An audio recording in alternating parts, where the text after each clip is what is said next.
어제에 이어서 오늘도 형제를 어떻게 대해야 하는가에 대한 말씀을 나누도록 하겠습니다.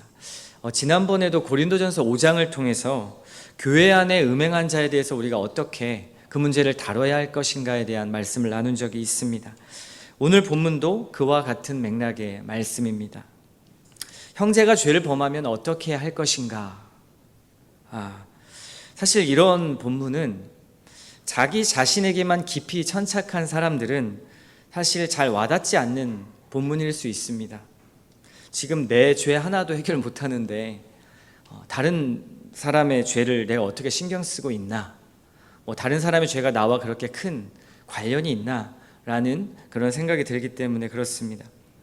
그런데 신앙생활을 하면 할수록 사람들과 관계를 해나가면 해나갈수록 결국 이 말씀은 상당히 자신과, 그러니까 신앙이라는 것이 나 자신으로만 끝나는 것이 아니라 상대와 굉장히 밀접한 관련이 있다는 것을 발견하게 되고, 타인의 죄 역시 나와도 굉장히 큰 관련이 있다는 것을 발견하게 됩니다.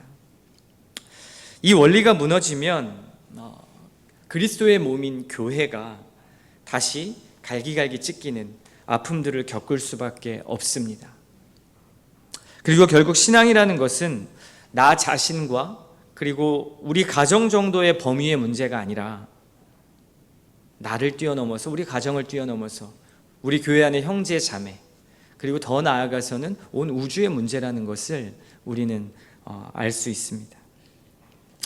오늘 우리가 읽은 말씀을 보려면 먼저 18장 전체의 문맥을 좀 살펴보는 것이 좋습니다. 1절 말씀에, 18장 1절 말씀에 이렇게 말씀하죠. 그때의 제자들이 예수께 나와 이르되 천국에서는 누가 크니이까? 여러분, 하나님께서 천국에서 누가 가장 큰 자라고 인정하고 말씀해 주실 것 같습니까? 누가 가장 큰 자라고 인정해 주실 것 같습니까? 하나님의 말씀은 늘 우리의 생각과 본성, 고정관념을 뒤집습니다. 우리는 어떻게 생각하죠? 능력이 많고 상대를 이겨야 하고 더 좋은 평판을 받으면 큰 자라고 생각하는 것이 당연합니다. 높은 지위와 많은 것을 소유하면 내가 저 사람보다 더 큰 자라고 여기게 되죠. 그래서 사람들은 본능적으로 사람과의 관계에서 자신이 더 많은 것을 알고 있고 더 많은 것을 소유하고 있으며 또 내가 하는 방식이 옳다고 증명하고 입증하고 싶어하는 것이 우리의 죄된 본성입니다. 그것이 세상의 방식이고 세상이 더 나은 사람이라고 말해주는 방식이고 더 큰 사람으로 여기는 방식이기 때문에 그렇습니다. 더 큰 사람이 되고자 하는 이 욕구는 어제 말씀처럼 어디까지 나아가냐면 다른 사람을 살인하는 데까지 나아갑니다. 다른 사람의 존재를 부정하는 데까지 나가게 되죠. 큰 자가 되고 싶어하는 욕구가 이렇게 큽니다. 하나님의 형상으로 귀하게 창조된 그 한 인격체를 나 자신을 위하여, 내가 큰 자가 되기 위하여 마음대로 없애고 살인하는 것과 같은 것이죠. 그러나 예수님은 이에 대해 반박하십니다. 4절에 이렇게 말씀하시죠. 그러므로 누구든지 이 어린아이와 같이 자기를 낮추는 사람이 천국에서 큰 자니라. 천국에서 큰 자는 어린아이와 같이 자기를 낮추는 사람이라고 말씀하십니다. 주님은 이어서 이런 어린, 작은 자 하나라도 실족하게 하는 것에 대한 아주 강력한 경고의 말씀을 하십니다. 실족하게 하는 자를 어떻게 하신다고 말씀하십니까? 연자맷돌이 목에 달려 바다에 던져서 빠뜨려지는 것이 오히려 더 낫다, 실족하게 하는 것보다 라고 그렇게 강력하게 말씀하십니다. 그리고 이어서 주님은 99마리의 양보다 길 잃은 한 마리의 양을 말씀하십니다. 한 영혼의 중요성을 강조하시죠. 사람이 실족하게 되는 것에 대한 문제, 또 길 잃은 어린 양의 영혼의 문제, 그리고 오늘 본문이 나타나고, 그리고 오늘 본문 이후에 21절부터는 용서에 관련된 말씀이 나타납니다. 형제를 얼마나 용서해야 합니까? 여러분 몇 번까지 용서해 보셨습니까? 한 3번 정도까지만 용서해도 굉장히 좋은 성품과 신앙인이라고 우리는 생각하죠. 근데 주님은 7번씩 70번까지라도 용서해라 라고 말씀하십니다. 무슨 말입니까? 끝까지 용서해라 라는 말씀이죠. 이렇게 본문의 흐름을 보면 18장에 지금 본문의 흐름을 쭉 봤는데요, 예수님의 관심과 의도가 좀 보이십니까? 무엇이죠? 한 영혼에 관심이 있으시죠. 영혼, 생명에 관심이 있으십니다. 한 영혼이 회복하는 것, 영혼들이 살아나는 것, 화목하게 되는 것, 이것이 주님이 걸어가신 길이었고 사명이었습니다. 그래서 주님은 요한복음 10장 10절에서 이렇게 자신의 오신 목적을 말씀하십니다. 도둑이 오는 것은 도둑질하고 죽이고 멸망시키려는 것뿐이요, 내가 온 것은 양으로 생명을 얻게 하고 더 풍성히 얻게 하려는 것이라. 주님이 오신 목적은 생명을 주시기 위해서입니다. 또 누가복음 5장 32절에도 이렇게 말씀합니다. 내가 의인을 부르러 온 것이 아니요 죄인을 불러 회개시키러 왔노라. 죄인을 불러 회개시키러 왔노라. 생명을 살리시기 위해서 죄인을 불러서 회개시키시고 하나님의 자녀 삼으시기 위해서 오셨다고 말합니다. 그래서 주님은 자신을 한없이 낮추셔서 죄인을 회개시키시고 양으로 생명을 얻게 하셨고, 그리고 주님은 우리를 통하여서 하나님과 화목하게 만드셨습니다. 그리고 사람과 사람이 화목하도록 만드셨습니다. 그렇게 가르치셨습니다. 고린도후서 5장 17절 18절 말씀에 이렇게 말씀합니다. 그런즉 누구든지 그리스도 안에 있으면 새로운 피조물이라. 이전 것은 지나갔으니 보라 새 것이 되었도다. 모든 것이 하나님께로서 났으며 그가 그리스도로 말미암아 우리를 자기와 화목하게 하시고 또 우리에게 화목하게 하는 직분을 주셨으니. 그리스도께서는 우리를 하나님과 화목하게 하시고 또 우리에게 화목하는 직분을 주셨다고 말하고 있습니다. 교회와 성도는 주님의 일을 계속 해나가는 주님의 손과 발이죠. 주님이 세우신 천국이 가장 잘 드러나는 곳이 교회이고 성도여야 합니다. 그리고 주님의 목적이 우리의 목적이라면 우리는 큰 자가 되기 위해서 낮아져야 할 것입니다. 아니, 더 정확하게 이야기하면 큰 자가 되는 것이 목적이 되지 않을 것입니다.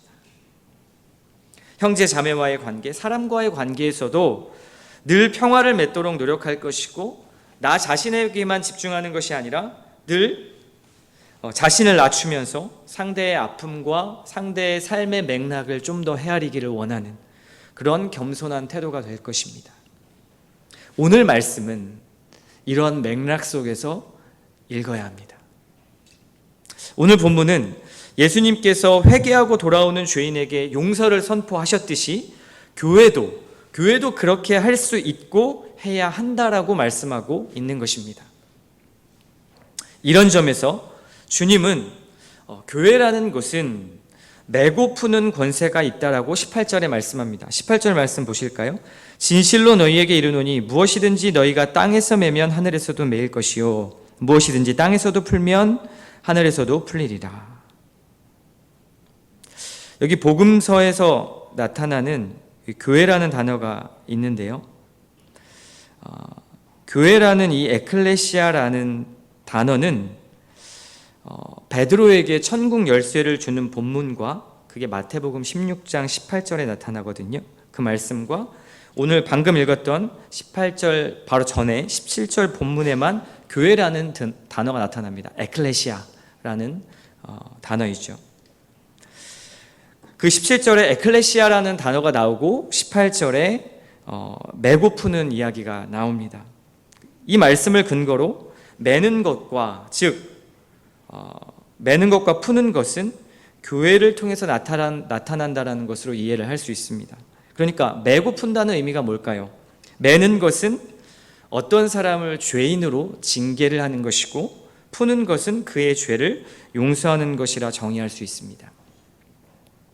그러니까 오늘 본문에서는 형제가 죄를 지었을 때 어떻게 하냐면 그를 버려두지 말고 찾아가서 개인 대 개인으로 권고하라고 말씀합니다. 그리고 듣지 않을 때는 어떻게 합니까? 두세 사람을 데려가서 증언하게 할 것이고, 그들의 말도 듣지 않는다면 교회의 말에서 교회에서 그 사람을 권고하고, 교회의 말도 듣지 않으면 충격적인 말씀이죠. 이방인과 세리처럼 하라고 말씀하셨습니다. 이 말씀을 들으면 굉장히 좀 무섭고 좀 부정적인 느낌이 듭니다. 주님의 말씀의 방점이 무엇일까요? 방점. 지금 이 죄를 지은 자를 공격하고 쫓아내는 것일까요? 제가 아까 18장의 전체의 흐름을 말씀을 드렸습니다. 그 흐름에 봤을 때 여기서 공격하고 쫓아낸다라는 의미는 전혀 맞지 않습니다. 계속해서 지금 이 죄를 지은 자에게 회개하고 돌아올 수 있도록 권고를 하는 것이죠. 근데 권고를 할 때도 매우 지혜롭게 합니다. 처음에는 개인 대 개인으로 그 일을 겪은 한 개인이 찾아갑니다. 모든 것을 다 공개하는 방식이 아니라는 것에 주목을 하십시오. 처음에는 개인 대 개인이 만나서 그 사람을 찾아가는 이유는 회개하고 돌아올 수 있도록 하는 것입니다. 그러나 회개하지 않고 문제가 풀리지 않을 때 어떻게 합니까? 두세 사람이 증언하게 하죠. 왜요? 신명기 17장 6절 말씀에도 나오지만 율법은 한 사람의 증언으로 유죄를 선고하지 못하게 합니다. 두세 사람이 있어야 되죠. 그리고 또 한 사람만 있을 경우에는 나중에 말이 바뀔 수 있기 때문에 이것은 인간의 죄성을 막는 또 장치이기도 합니다. 두세 사람이 찾아가서 죄를 지은 사람을 더 압박하고 공격하라는 의미가 아닙니다. 권고의 목적은 회개하고 돌아오는 것입니다. 그래도 말을 안 들을 땐 교회에서 이것을 품되 교회의 말도 듣지 않는다면 이방인과 세리처럼, 즉 출교를 하라고 이야기를 하고 있습니다. 출교라는 단어가 여기 나오진 않지만 이방인과 세리처럼 여긴다라는 것은 교회 밖을 이야기하는 것이죠. 이런 과격한 시행은 죄인이 끝까지, 지금 개인이 가고 두세 사람이 가고 교회가 권고를 했는데도 끝까지 회개하지 않고 돌아올 때, 그 사람이 여전히 죽어있는 상태일 때 전기 충격과 같은 그러한 방법이 바로 이 출교의 방법입니다. 지금 우리 교회에서는 우리 강도사님이 소방교육을 이틀간 받고 계십니다. 소방교육 처음 저희 교회에서 지금 시행을 하는데 저희 건물 대표로 저희 교회에서 소방교육을 맡게 됐습니다. 근데 강도사님이 이걸 하시는데 9시부터 6시까지 이동도 안 되고 굉장히 타이트하게 그냥 앉아서 줌으로 교육을 받으셔야 되는 그런 상황입니다. 근데 강도사님이 얼마나 열심히 숙제를 하시는지 성경 보는 것처럼 열심히 하시더라고요. 옆에서 도전을 많이 받았는데 얼마나 열심히 하시는지 거기서 나온 숙제도 열심히 하시더라고요. 저 같았으면 그냥 드는 둥 마는 둥 했을 것 같은, 다른 거 했을 텐데 막 밑줄 그으시면서 시험 봐야 된다고 그러시더라고요. 그러면서 숙제라고 심팽소생술을 다른 사람에게 가르쳐주라는 숙제를 받으셨대요. 그래서 저 옆에 있는데 갑자기 저를 부르시더니 심폐소생술을 가르쳐 주시더라고요. 진짜 강도사님을 통해 많은 걸 배우는데, 갈비뼈가 부러지지 않도록 이 쇄골과 명치 사이를 손가락 딱 깍지를 끼고, 전체 면적에 닿으면 안 되고요. 여기 조금만, 갈비뼈가 부러질 수도 있기 때문에 그렇게 손가락 깍지를 끼고 1분에 7, 80번 정도를 빠르게 눌러야 된다고 합니다. 좋은 거 배웠어요. 그런데 이것도 안 될 때, 심폐소생술이 안 될 때 어떻게 하냐면 건물 내에 비치되어 있는 전기 충격기를 가하라고 합니다. 그리고 그 전기 충격기를 가할 때 그 가하는 사람은 같이 전기 통하면 안 되니까 전기가 통하지 않도록 이렇게 떨어지라고 그렇게 가르쳐 주셨습니다. 여러분, 죽어가는 육신도 생명을 깨어나도록 하는 이 CPR과 전기 충격을 가하는데 생명은 오죽하겠습니까? 결국 이방인과 세리처럼 여긴다라는 것도, 출교를 한다라는 것도 그들을 깨어나게 하기 위한 아주 강한 전기 충격 장치와 같은 것이죠. 결국 그들이 회개하고 돌아올 수 있도록 하는 것입니다. 또한 여기서 오해하지 말아야 될 것은 이방인과 세리처럼 여긴다라고 해서 그를 버리거나 멸시하거나 정죄하라는 식으로 이해해서도 안 됩니다. 왜냐하면 이 표현은 교회 공동체의 순결과 거룩한 어떤 그 교제를 강조하기 위해서 이렇게 또한 이야기를 하는 것이지, 어제 말씀처럼 그 사람의 존재를 부정하라는 것이 아닙니다. 왜냐하면 강력한 근거가 우리 예수님께서 죄인들과 세리들과 더불어 식사하시며 교제를 하셨기 때문에 그렇습니다. 이방인들을 위한 예수님, 세리를 위한, 죄인을 위한 예수님이시지 않았습니까? 여전히 그들이 교회를 떠날지라도 교회는 주님이 이방인과 세리에게 보여주셨던 그 긍휼의 사역을 계속해서 해나가야 합니다. 버린 것이 아니죠. 결국 오늘 말씀은 영혼을 향한 긍휼의 마음과 예수님께서 가지셨던 그 마음을 교회가 어떻게 가지고 어떻게 나가야 할 것인가를 보여주는 말씀입니다. 사랑하는 성도 여러분, 여러분의 관심은 무엇입니까? 어떤 방식으로 큰 자가 되고 싶어 하십니까? 대놓고 드러내지 않은 것만으로 겸손하다고 생각하는 것에서 우리는 이제 좀 벗어날 때가 됐습니다.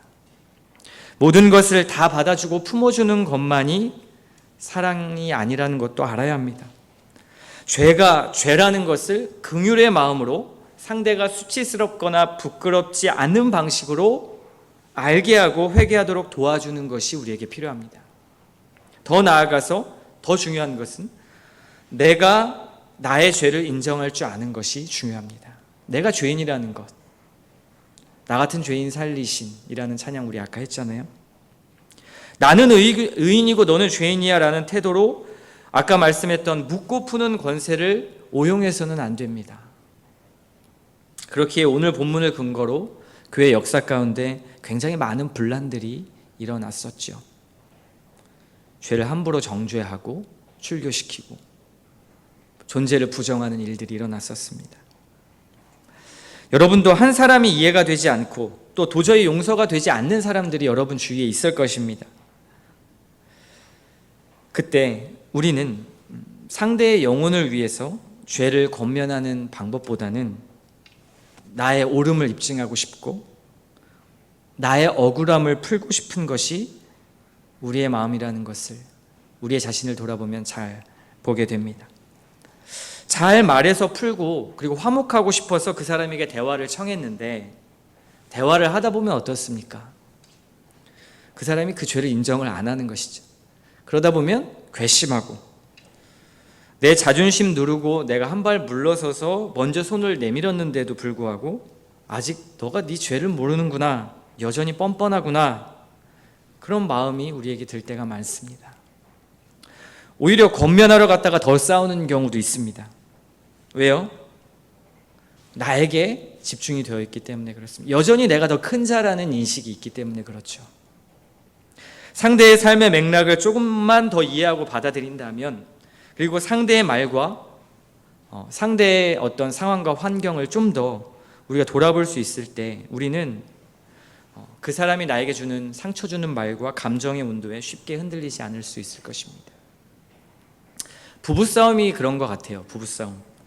잘 풀어보려고 대화를 시도했는데 대화하다가 더 싸우게 되는 거죠. 여러분도 그런 경험 있으시죠? 저도 늘 싸우고 나면, 또 제가 나름 목사잖아요. 먼저 화해를 하려고 늘 시도를 합니다. 아무리 생각해도 주님, 이거는 아무리 봐도 아내가 잘못한 건데요 라고 이렇게 늘 주님께 호소하면서, 그럼에도 불구하고 주시는 마음은 그래도 너가 먼저 가서 사과해라. 그래서 아내에게 다가가죠. 미안해. 그렇게 이야기를 시작하다 보면 결국 제 변호를 하고 있습니다. 내 합리화와 정당성을 입증하는 대화로 그 대화가 이끌어져 갈 때 아내는 결국 당신이 옳다는 거잖아 라는 말로 이렇게 올 때가 많죠. 낮은 자인 척했지만 내가 먼저 손을 내밀었기 때문에, 내가 신앙인으로서 목사로서 먼저 미안하다고 했기 때문에 제가 이긴 게임이라고 생각을 했습니다. 맞아, 내가 먼저 사과했잖아. 근데 깊은 마음에는 아니었죠. 제가 더 큰 자가 되고 싶어 했던 것입니다. 내가 더 옳은 사람, 내가 당신보다 더 맞아 라는 그 마음이 있었던 것입니다. 그것을 확인하고 싶은 거죠. 대화를 통해서. 우리의 정체성은 내가 더 나은 사람이 되는 것이 아니라 주님의 용서를 받아야만 하는 죄인이라는 것을 여러분 잊지 말아야 합니다. 또 주님의 은혜를 통해서만이 이 죄에서 구원을 받고 거룩하게 될 수 있다는 사실도 우리는 기억해야 합니다. 우리는 나의 변호를 통해서가 아니라 주님의 변호를 통해서만 존재될 수 있는 그러한 존재들입니다. 사랑하는 성도 여러분, 오늘 말씀을 통해 우리는 어떻게 형제, 자매, 타인에게 나가야 할까요? 우리 관계의 목적은 예수님처럼 서로의 생명을 살리는 일입니다. 서로가 회복하고 나아지고 더 건강해지는 일입니다. 이것은 교회를 넘어서 모든 사람에게 적용되는 주님의 명령입니다. 심지어 원수까지도. 그리고 이 명령을 가능하게 하는 첫발은 무엇일까요? 주님의 마음입니다. 기억하십시오. 결국 예수 그리스도 없이는 화목이 불가능합니다. 주님이 높임을 받으셔야 하는 이유가 바로 이것입니다. 주님이 나 같은 죄인을 아무 조건과 이유 없이 그대로 받아주셨고, 그리고 얼마나 나를 사랑하셨는지를 모르면 나를 힘들게 하고 무시하고 상처 주는 그러한 사람들을 위해서 나아간다라는 것은 불가능한 일입니다. 화목이 이루어지지 않습니다. 오늘 말씀을 통해서 다시 한번 예수 그리스도를 바라보십시오. 주님을 통해서 주님의 긍휼의 마음으로, 주님의 방법으로 한 영혼을 보기를 소망합니다. 내 눈으로 보는 게 아니고요, 내 관점으로 보는 게 아니고요, 주님을 통해 보는 것입니다. 그리고 타인을 보기 전에 그 주님을 통해 나를 먼저 볼 수 있는 겸손이 있기를 원합니다. 내가 얼마나 죄인인지, 그리고 상대를 볼 때 그 부분이 조금 약하지만 사실은 그 사람이 나보다 훨씬 더 나은 존재라는 것을 인정하고 겸손하게 주님의 마음으로 그 사람과 화목할 수 있도록 그렇게 나아가서 함께 말씀을 나누고 또 나의 죄됨을 인정하며 그 사람의 죄를 말해줄 수 있고, 그런 교회로 우리 교회가 성장했으면 좋겠습니다. 부부관계에서도 자녀와의 관계에서도 또 그렇게 그런 겸손함이 있기를 주님의 이름으로 축원합니다.